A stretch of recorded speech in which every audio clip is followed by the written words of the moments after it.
विवाह के प्रकार, काइंड ऑफ मैरिज। तो ये हिंदू धर्म से में विवाह जो है एक संस्कार है, इसको हम उसकी चर्चा पहले कर चुके हैं। अब इसके हिंदू विवाह के क्या कई प्रकार के हैं। नंबर 1 ब्रह्म विवाह, नंबर 2 गंधर्व विवाह, नंबर 3 असुर विवाह। सबसे उच्च कोटि विवाह जो है ब्रह्म विवाह है। ब्रह्म विवाह में पिता अपनी कन्या का दान करता है और कन्या को सोने चांदी हीरे जवाहरात से सजा के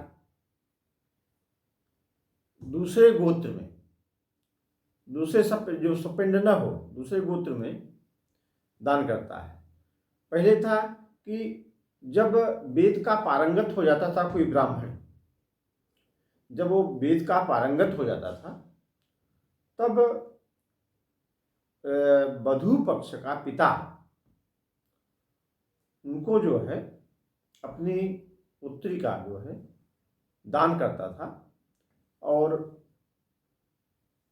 सजा धजा के और दान दे के जो अपने सामर्थ्य बरतना है। तो एक उच्च पढ़े लिखे वेदाध्यायी, वेद अध्ययन करने वाले, वेद से पारंगत ब्राह्मण को कन्या दान करता था। ये ब्रह्म विवाह जो है ब्राह्मण, क्षत्रिय और वैश्य में थी, पूर्व काल से चलती है। अब विवाह के जो है ब्रह्म विवाह जो है ये ब्राह्मण, क्षत्रिय और वैश्य तक थी, शूद्र इसमें नहीं आते थे। और उनको और इसमें अपने सामर्थ्य है वधू पक्ष का पिता, यानी वधू पक्ष की तरफ से वर पक्ष को दिया जाता था। और जिस दिन दान कर दिया जाता था पुत्री को, उस दिन से उस पर अपना संपूर्ण आधिपत्य समाप्त समझा जाता था। और विवाह में, ब्रह्म विवाह में धार्मिक अनुष्ठान, दो अनुष्ठान होना जरूरी है। पहला तो अपने सामर्थ्य के अनुसार दान देना। नंबर 2 जो पूजा पाठ का अनुष्ठान होता है, जैसे सप्तपदी, तो सप्तपदी और तमाम मंत्रों का उच्चारण होता है। तो ये धार्मिक अनुष्ठान जो होता है विवाह के समय, धार्मिक अनुष्ठान करके जो बंधन में बांधे जाते हैं दोनों वर वधू, तो ये ब्रह्म विवाह में होता था। ऐसा विवाह धार्मिक अनुष्ठान करना मस्ट है। नंबर 2 है गंधर्व विवाह।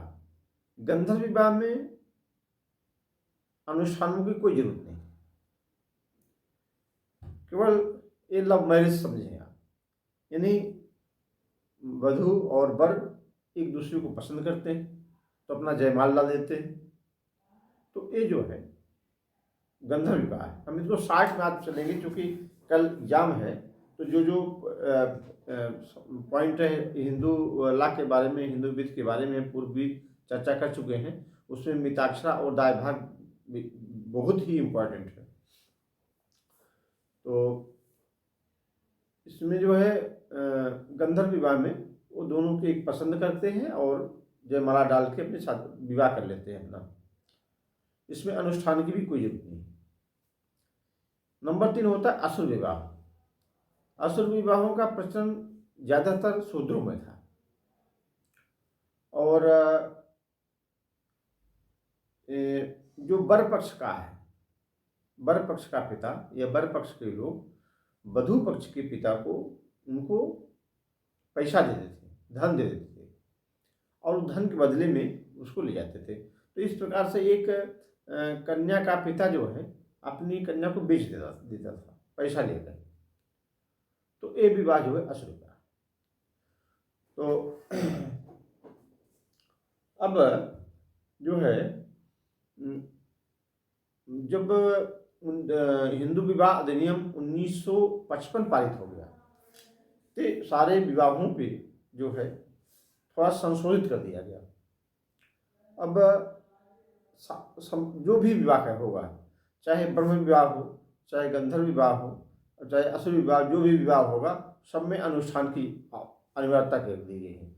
बिना अनुष्ठान के कोई विवाह होता है तो वो अवैध माना जाएगा, वो शून्य माना जाएगा।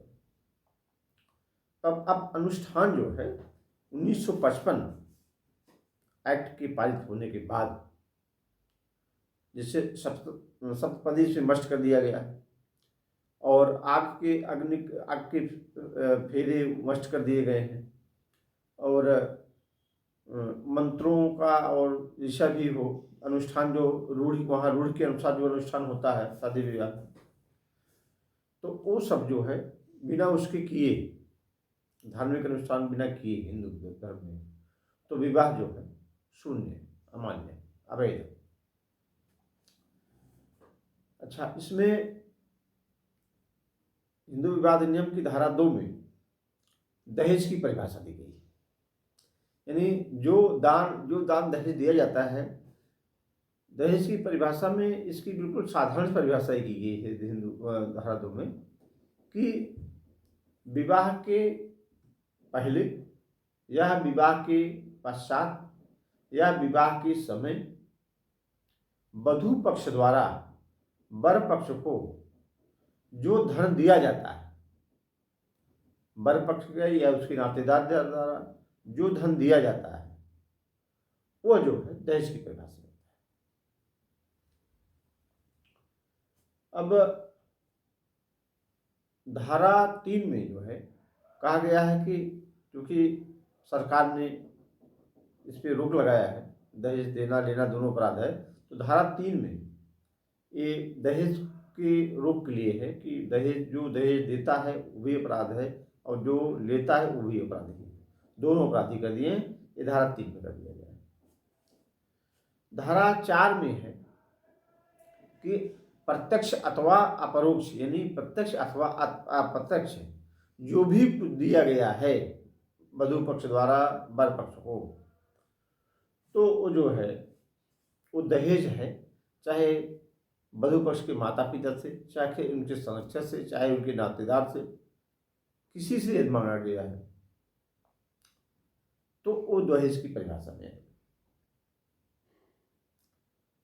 धारा अब की गवर्नमेंट ने, सरकार ने इस पर बहुत सख्ती बरती है कि विवाह होने के पश्चात जो है, जो अक्सर होता है समाज में कि दहेज में जो भी सामान दिया जाता है, जो धन दिया जाता है, जो सोने चांदी कपड़े जेवरात जवाहरात जो भी कुछ दिया जाता है, तो वधू को न मिलके वो वर पक्ष को और उसके माता पिता उसके परिवार वालों की हो जाती संपत्ति, अपना हड़प लेते थे, कब्जा कर लेते थे, कब्जा में ले लेते थे उसको, यानी वधू को कुछ भी नहीं मिलती, क्योंकि वो जो है सब ले लेते थे वर पक्ष वाले, वधू के नाम पूछने के देते।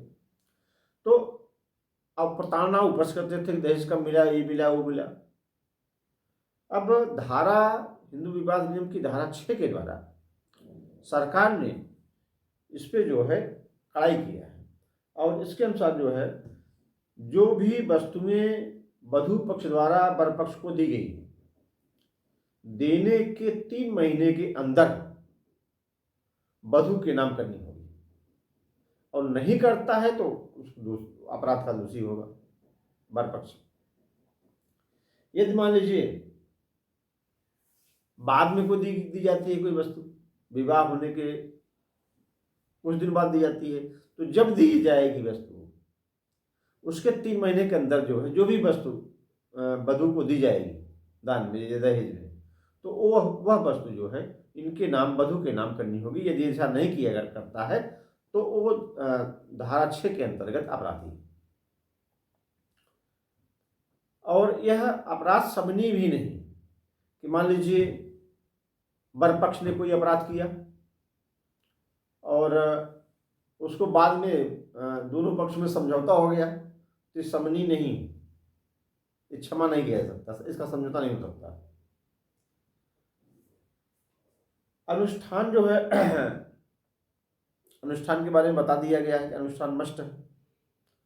अब चूंकि पहले तो ये अनुष्ठान केवल ब्रह्म विवाह में होता था, लेकिन 1955 के अधिनियम 1955 पारित होने के बाद तो सरकार ने इसमें ये व्यवस्था बनाई, हमारी विधायिका ने इसमें ये व्यवस्था बनाई कि चाहे जो भी हो, चाहे ब्रह्म विवाह हो, चाहे गंधर्व विवाह हो, चाहे असुर विवाह हो, विवाह चाहे जो भी हो, चाहे ब्राह्मण करे, चाहे क्षत्रिय करे, चाहे वैश्य करे, चाहे शूद्र करे, विवाह किसी प्रकार का, लेकिन उसमें धार्मिक अनुष्ठान की आवश्यकता है। यदि धार्मिक अनुष्ठान नहीं किया जाता है तो वह विवाह अवैध होगा। अब मान लीजिए ब्रह्म विवाह में धार्मिक अनुष्ठान किया गया, तो गंधर्व विवाह में भी जहाँ जयमाल हुआ है, जहाँ दोनों एक दूसरे को पसंद कर जयमाल डाल के पति पत्नी स्वीकार कर लिए हैं, वहाँ भी यदि सप्तपदी सप्तपदी के फेरे नहीं लिए जाते हैं, हिंदू यदि सप्तपदी फेरे होने चाहिए, और सिख है तो उनके अनुसार जो होते हैं, यहाँ वहाँ की रूढ़ के अनुसार यदि वो धार्मिक अनुष्ठान नहीं किया जाता है तो वह विवाद अवैध होगा। ये सरकार ने अनिवार्य कर दिया है। 1955 के बाद यह अनिवार्य हो गया, धार्मिक अनुष्ठान अनिवार्य हो गया है। अब विवाह अवैध नहीं होगा, कोई विवाह एक बार हो गया तो अवैध नहीं होगा, लेकिन धार्मिक अनुष्ठान मस्ट अनिवार्य है। अब आगे हम चलते हैं, क्योंकि थोड़ा तेजी से लेंगे कि कल एग्जाम है बच्चों का, तो जो पेपर में जो आने वाले हैं उनकी बात करते हैं, चर्चा करते हैं। और इसमें विवाह कहाँ किया जाएगा, किसके यहाँ किया जा सकता है, किसके से विवाह हो सकता है, गोत्र कौन होना चाहिए, तो उसमें वो है गोत्र प्रवर एवं सपिंडी वर्जनाएं हैं। गोत्र में जिस गोत्र का व्यक्ति हो, वास्तव में ऐसा है कि हिंदू में हर व्यक्ति जो है किसी न किसी ऋषि की संतान है, और उन्हीं ऋषि के नाम के पर जो है, उन्हीं ऋषि के नाम पर उस गोत्र का नाम पड़ा है। जैसे गर गोत्र, शुक्ल, गौतम, शांडिल, ये सब तमाम गोत्र हैं। तो गोत्र के आधार पे जो है वो नामकरण हुआ, ऋषियों मुनियों के आधार नाम के से जो है उनके आधार पे इसका नामकरण हुआ है। और गोत्र में यदि दो व्यक्ति एक ही गोत्र के, वर वधू एक ही गोत्र के हैं, यदि मान लीजिए दोनों गर गोत्र के हैं, तो आपस में शादी नहीं हो सकती, वो शादी अवैध है। प्रवर में भी नहीं होता। और सपिंड में, अब सपिंड क्या है, जैसे ये सपिंड जो है, पहले तो 1955 जब एक्ट पारित नहीं था, इसके पहले तो पिता की तरफ से 7 पीढ़ी, माता की तरफ से 5 पीढ़ी, यानी जिनको पिंडदान दिए करते हैं 7 पीढ़ी तक, पिता की तरफ से जो है 7 पीढ़ी तक पिंडदान करते हैं, और माता की तरफ से जो है 5 पीढ़ी तक। तो 7 पीढ़ी तक जो है वो सपिंड माने जाएंगे। अब माता की तरफ से जो 5 पीढ़ी तक है वो सपिंड माने जाएंगे। जैसे पिता, पितामह, परपितामह, इसके बाद आगे जो है 7 पीढ़ी तक। जैसे माता के माता, नानी, माता, नाना, परनाना, विद्धप नाना, इसे 5 पीढ़ी तक। तो इसमें जो है जैसे 5 पीढ़ी तक कोई बालिका है माता पक्ष से, तो उनका विवाह, और 7 पीढ़ी तक पिता की तरफ से कोई बालक है तो उसका विवाह नहीं हो सकता, क्योंकि सपिंड हो गया, विवाह नहीं हो सकता। लेकिन 1955 आने के बाद, ये अधिनियम 1955 होने के बाद इसको कम कर दिया गया है। अब पिता की तरफ से 5 पीढ़ी तक, माता की तरफ से 3 पीढ़ी तक, यानी माता की तरफ से 3 पीढ़ी तक, यानी नानी, नाना, परनाना, वृद्धप नाना, नहीं, नाना, माता, नाना, परनाना, इतना तक कर दिया गया है। और पिता की तरफ से 5 पीढ़ी तक, पिता, पितामह, परपितामह और आगे 5 पीढ़ी तक। तो इसमें जो है 5 पीढ़ी तक कोई बालक है तो वो नहीं करेगा शादी, विवाह अपना नहीं करेगा। और माता के पक्ष की तरफ से 3 पीढ़ी तक कोई यदि विवाह करता है तो वह विवाह अवैध होगा, विवाह वैध नहीं, क्योंकि सपिंड की वर्जनाएं हैं। ध्यान इतने देना है, अधिनियम 1955 पारित होने के पहले पिता की तरफ से 7 पीढ़ी, माता की तरफ से 5 पीढ़ी। 1955 अधिनियम पारित होने के बाद माता की तरफ से 3, पिता की तरफ से 5 पीढ़ी तक सपिंड नातेदारी, इसमें भी विवाह नहीं हो सकता। दोनों का विवाह कोई करता है तो अवैध माना जाएगा, कानून अवैध भी है। 1955 होने के बाद भी अवैध है, क्योंकि 1955 होने के बाद 3 पीढ़ी 5 पीढ़ी कर दिया, 1955 होने के पहले 7 पीढ़ी 5 पीढ़ी था। सपिंड नातेदारी का सिद्धांत, ये इसको हमने चर्चा कर लिया। हिंदू विवाह अधिनियम 1955 पारित होने के बाद पिता की तरफ से 5 पीढ़ी और इनकी तरफ से माता की तरफ 3 पीढ़ी हो गई। धारा 5 में इसका वर्णन किया गया है, धारा 5 में प्रावधानित है। अब यदि कोई व्यक्ति ऐसा करता है विवाह, तो विवाह अवैध माना जाएगा, वैध नहीं होगा, कानून की दृष्टि से विवाह वैध नहीं है। और विवाह वैवाहिक अंतोष, आगे चलते हैं, वैवाहिक अंतोष। यदि मान लीजिए कोई विवाह कर लिया आपस में, लेकिन फिर दोनों में बन नहीं रही है, दोनों में सामंजस्य नहीं बैठ पा रहा है, तो क्या वो कुछ इसका उपचार है? नहीं। तो ऐसा जो है वैवाहिक अंतोष जो है इसमें दिया गया है हिंदू विधि में। और विवाह की अकृता, यदि मान लीजिए विवाह हो गया और बाद में पता चला कि पागल है या मानसिक विक्षिप्त है, एक बड़ा वधू में से कोई, तो इन स्थितियों में जो है विवाह विच्छेद की डिग्री ले सकता है, उनसे अपने से कोई अलग कर सकता है। नेक्स्ट जो है न्यायिक पृथक्करण। यदि दोनों पक्ष में आपस में सामंजस्य स्थापित नहीं हो पा रहा है, तो वो जो है आपस में न्यायिक पृथक्करण अदालत में मुकदमा दायर कर सकते हैं और वहाँ से डिग्री प्राप्त कर सकते हैं, साथ हम लोग अलग अलग रहेंगे, क्योंकि हम लोग आपस में सामंजस्य नहीं कर पा रहा है। लेकिन न्यायिक पृथक्करण जो है तलाक नहीं, केवल जुडिशियल सेपरेशन है। माने ये जुडिशियल सेपरेशन है, न्यायिक पृथक्करण दोनों अलग अलग होने के बावजूद भी पति पत्नी बने रहेंगे, अलग भले रहें, पति पत्नी बने रहें, क्योंकि विवाह विच्छेद नहीं हुआ है, तलाक नहीं हुआ, डाइवोर्स नहीं हुआ है। नेक्स्ट जो है विवाह विच्छेद, इसको इंग्लिश कहते हैं डाइवोर्स, यानी उर्दू में कहते हैं तलाक। तो विवाह विच्छेद जो है, यदि दोनों में सामंजस्य अपना स्थापित नहीं हो पा रहा है किसी भी कारण से, जो भी हो, और दोनों चाहते हैं अपने दोनों से अलग हो जाए, दोनों विवाह विच्छेद कर लें, दोनों तलाक ले लें या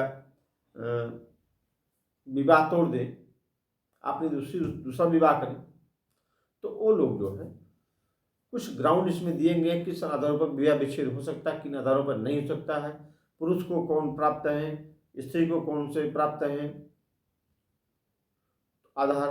तो उसका चूंकि डिटेल विवेचना अभी आगे करेंगे हम, लेकिन अब वो, और मान लीजिए पति या पत्नी दोनों में से कोई नहीं, मान लीजिए पत्नी नहीं आ रही, वो अपने मायके नहीं आ रही है, और दोनों में संबंध स्थापित नहीं हो पा रहा है, सामंजस्य स्थापित नहीं हो पा रहा है, तो जो है पुरुष को अधिकार है, वर पक्ष को अधिकार है, धारा 9 के अंतर्गत वो दाम्पत्य अधिकारों के पुनर्स्थापन के लिए बात प्रस्तुत कर सकता है। यानी रिस्टिट्यूशन ऑफ कंजुगल राइट पुनर्स्थापन के लिए बाद में वो दायर कर सकता है, और वो कारण अपना दिखाएगा किस कारण से नहीं आ रही है, जो भी हो। नेक्स्ट जो है, यदि